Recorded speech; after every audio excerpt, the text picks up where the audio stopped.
This is Uganda in East Africa. It is a poor country, for there has been much war and a lot of disease. Hello,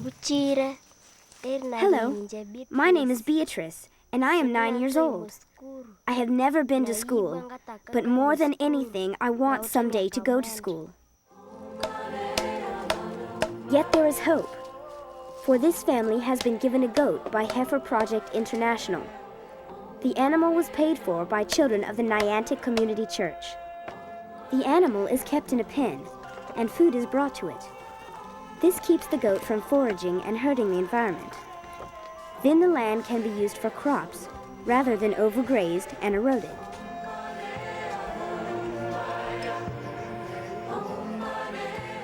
Beatrice's family goat will soon have a baby, and when it does, there will be extra milk to sell.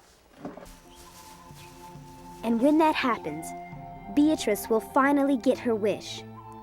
She'll be able to go to school. Which means before it was reduced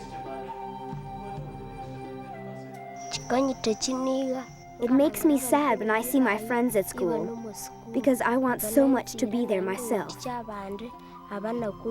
When I grow up, I promise to help other poor children the same way I was helped. I stand here as proof of what can be achieved, of one story among many of those living change, of life transformed because of the opportunities I was given.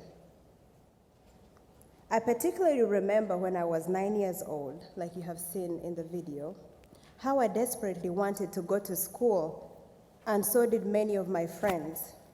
I kept begging my mother to let me go, but I knew they could not afford it. No one ever asked us as children what we wanted when we wanted to grow. I wanted to learn how to read, how to write, how to speak, that language that the children spoke every day as they passed by my home. They spoke in English, which is taught in the schools in Uganda. I wanted to become a nurse. I wanted to become a doctor. And oh, by the way, I even wanted to become a pilot. I know, I'm a big dreamer. But through the gift of a dairy goat given to my family from Heifer International, I was able to save money from the sales of the goat's milk, which I used to pay for my school fees. That's how my journey to education began 9 years ago. The journey that brought me to Connecticut College and to the Clinton School of Public Service, and here today, through many wonderful friends who connected me to other opportunities here in the US, some of whom, by the way, are seated here in the audience. Mr. and Mrs. Sin, thank you for being here, and thank you for being my wonderful family in the US. This small gift that cost $120 from children in a Sunday school class in Niantic, Connecticut, is also the same gift that has changed my family, my siblings, who have been able to go to school. It is our only source of income. And although that is so hard for you to relate to right now, they are teachers and they are doctors. And some of them are still in school, hoping to be IT specialists and journalists. Don't let anybody tell you that the right assistance does not make a difference. I know I have been very fortunate to have completed my education. I will always be grateful, but I'm absolutely determined to give back.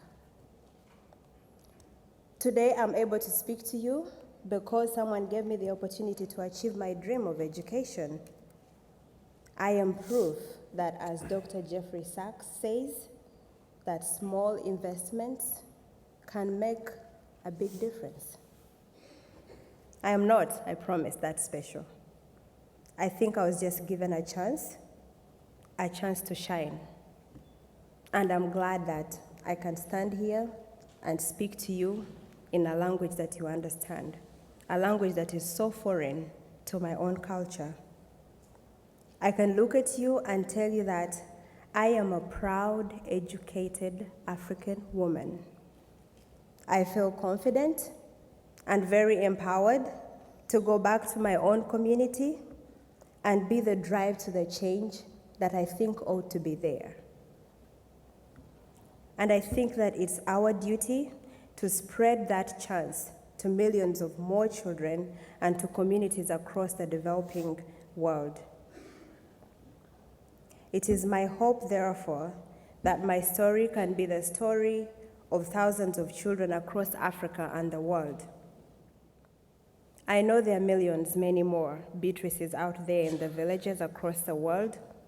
For one, I would like to be their voice, since they are not here today, to thank you all individually for all the individual efforts that you put in to care about them, to share with them your resources and your knowledge, for the positive impact that you have caused in their lives. They are grateful, and I'm glad to be able to say that to you. I know that many of us in this room and Millennium Promise and Heifer International have already stepped up to give them a voice, as you have given me today. Thank you for coming to listen to me. I'm really honored to be here today. Thank you.